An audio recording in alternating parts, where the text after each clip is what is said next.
এবার করুণা করো বৈষ্ণব গোসাই এবার Hare Krishna. What's your name, Prabhu?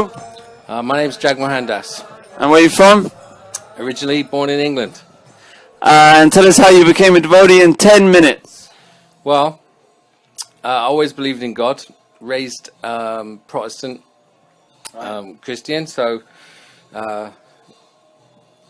tradition of praying, you know, at bedtime and things like that, and grace. Really? Wow. Yeah. I didn't know that. So, you know, so I was trained to believe in God, and so I always had that notion. But I didn't really. I went to Sunday school. Right. Didn't really get much from that. You know, just it didn't. You know, I mean, I had believed in God, but I hadn't been touched. I hadn't had a, you know, Realization. any realization. I hadn't been illuminated. So it wasn't until I was about 19, and I was at university, and I thought, wow, you know, I wanted to kind of explore the spiritual question.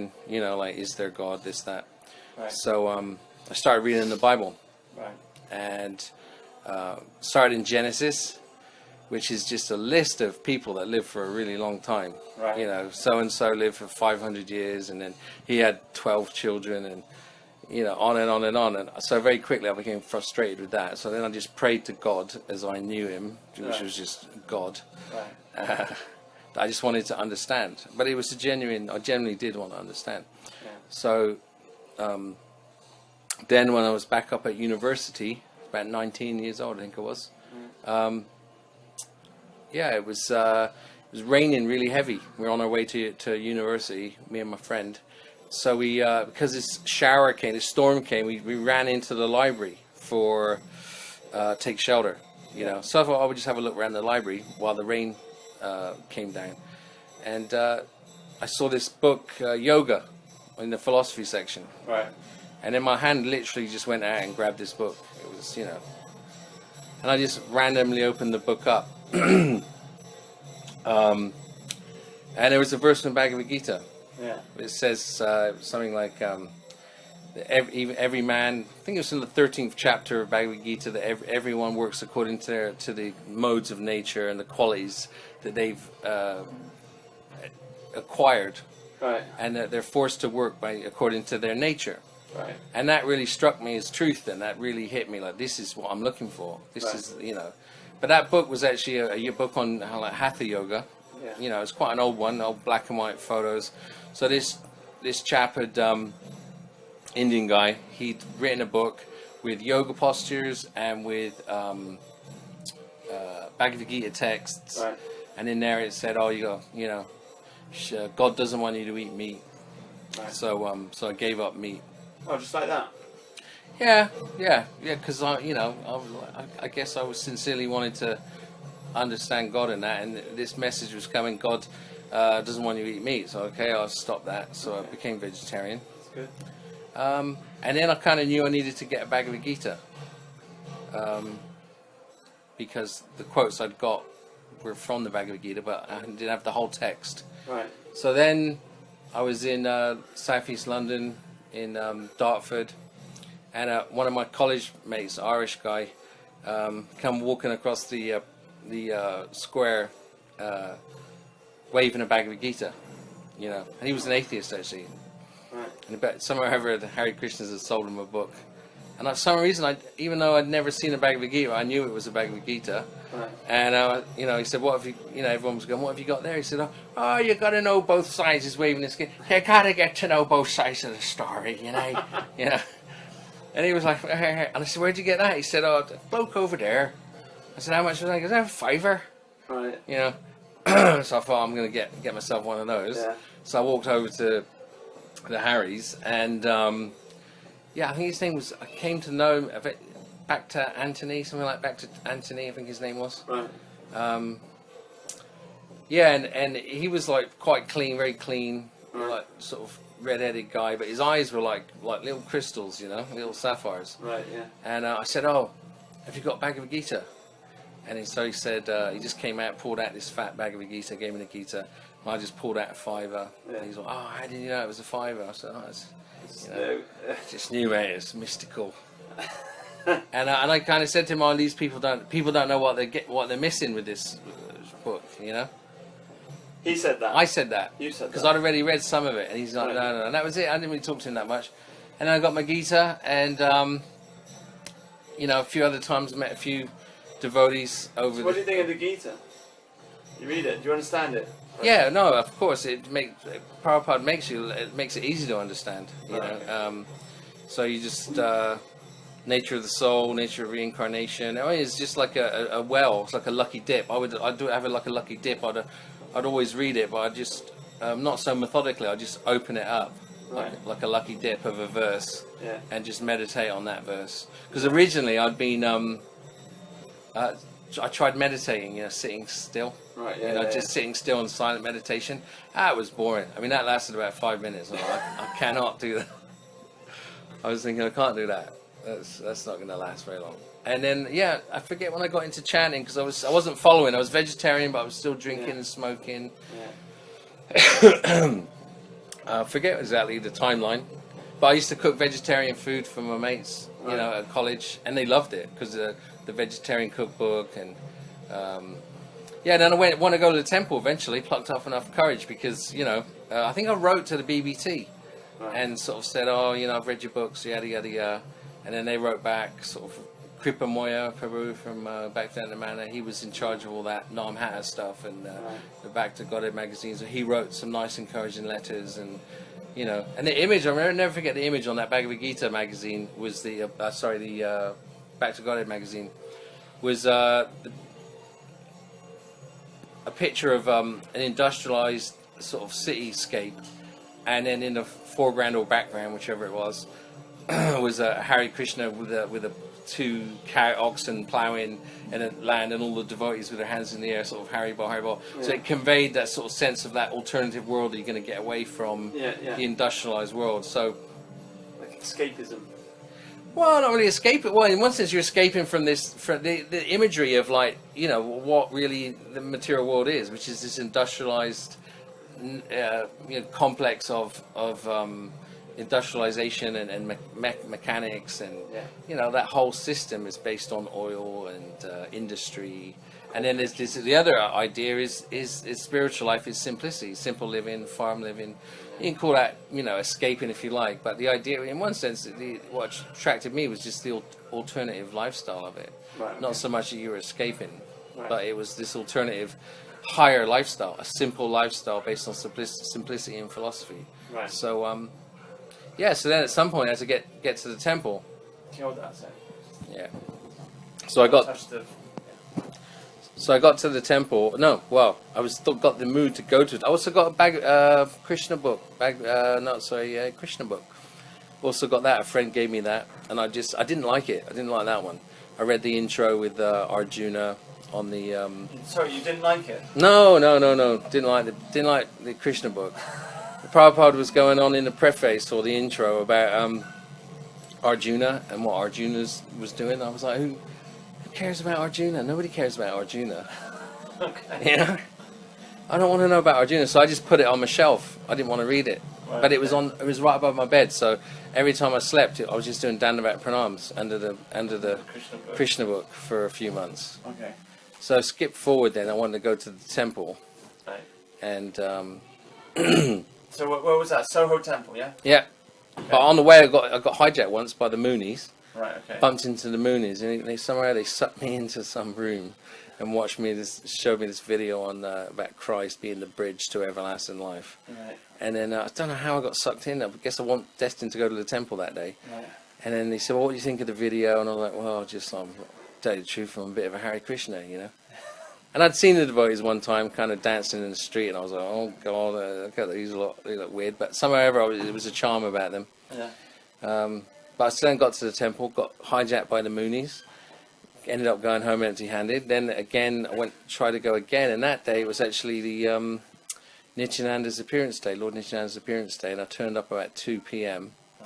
And I turned up, and the feast was late, you know. Yeah. So this guy was yakking away, just trying to fill a bit of time Yeah. before the feast was served. So you know, and he had this kind of like bad hairdo. Obviously, it was unkept and just he was outgrown. You know, when you're someone, you know, it's like a sheep that hadn't been sheared or something. It just his hair was all spiky and just unkept, and Yeah. you know, just you know, the first impression was this guy was a bit unkept, and you know. And I was sat with a bunch of hippies, and then they served this feast. I had no idea it was Nityananda's appearance day.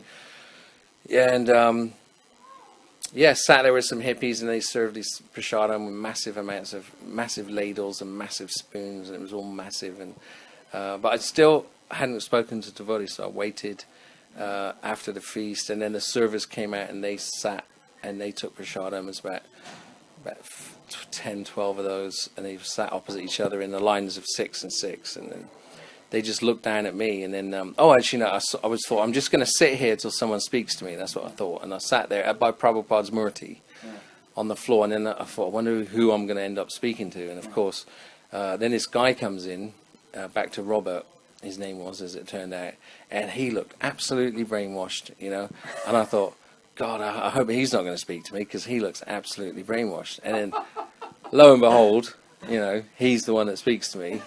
You know, like, he said something like, why have you come here, or something like that. And then all of the devotees just sort of looked down the line. And I can't remember my answers, but we had a little chat. And then he showed me around the temple. And then he took me to the temple president's room. He took me to the library, showed me the library. And it looked like a bomb had gone off. All these devotees were just like crashed out after the Nityananda feast. Legs everywhere, bodies everywhere. Some of them in sleeping bags. Okay. You know, then he went upstairs and saw the toilets, which stank absolutely. The ashram went, and the toilets really stank there. It was like, oof. Then we came down and saw the temple president, you know, and he was reading Chaitanya Charitamrita with a couple of devotees, reading some CC. And invited me in to sit down, and I sat there, and I was thinking someone was going to throw a blanket over my head and just club me, you know. So I'm going to get mugged here or something, you know.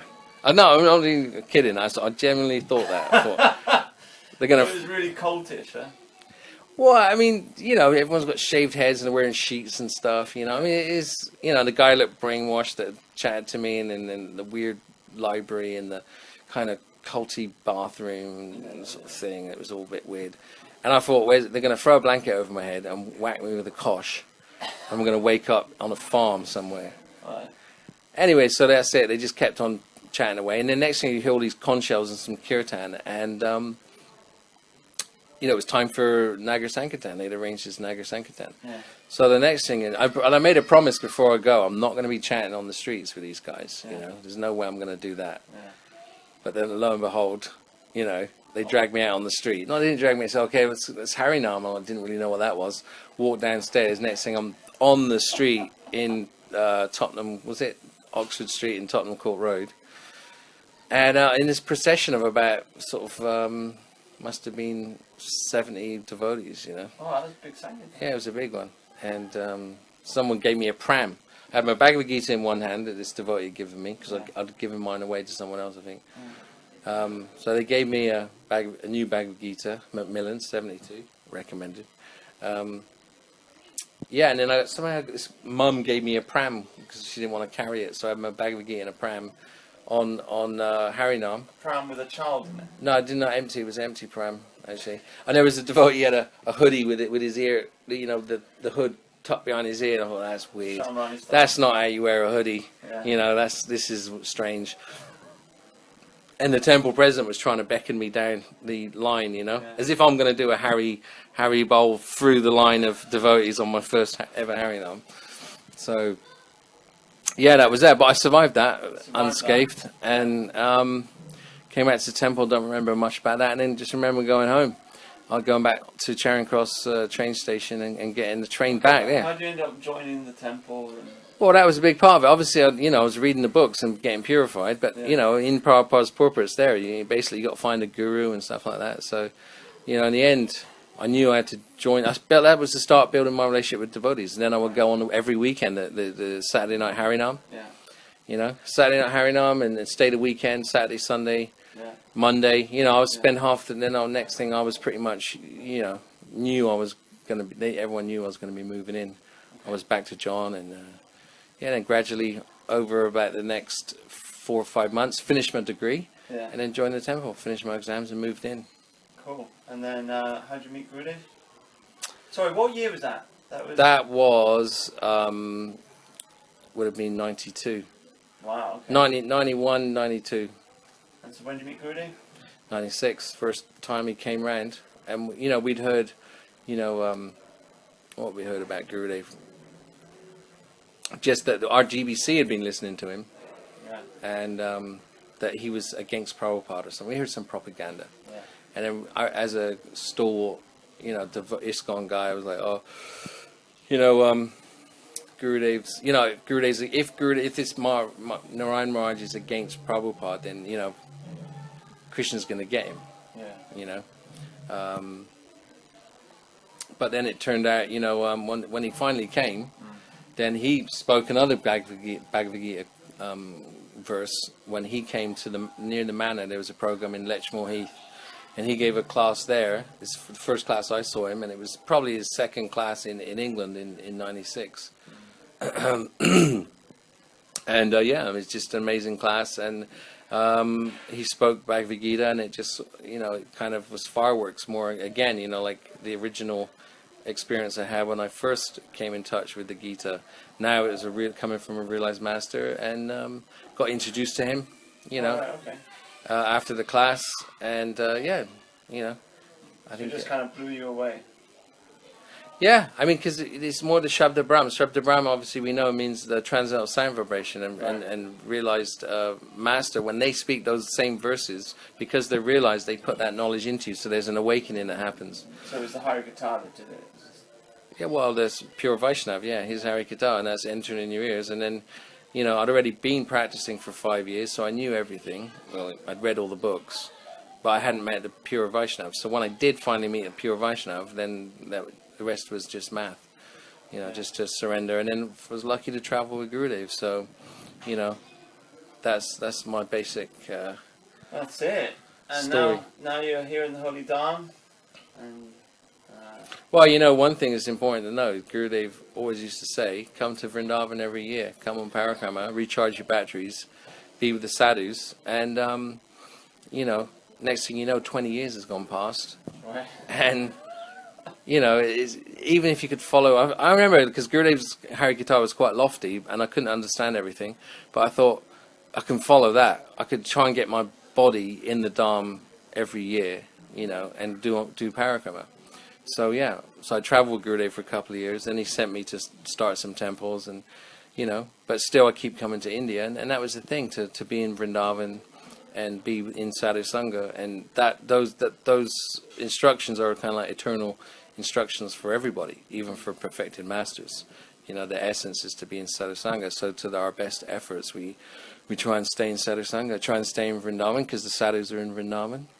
Try and do some service and endear ourselves to the Vaishnavas in such a way that, you know, by their mercy we'll be able to become fixed and, you know, start that progressive journey into the Absolute. Cool. Right. Jagmohan Prabhu, thank you very much. You're welcome. Hare Hare Krishna.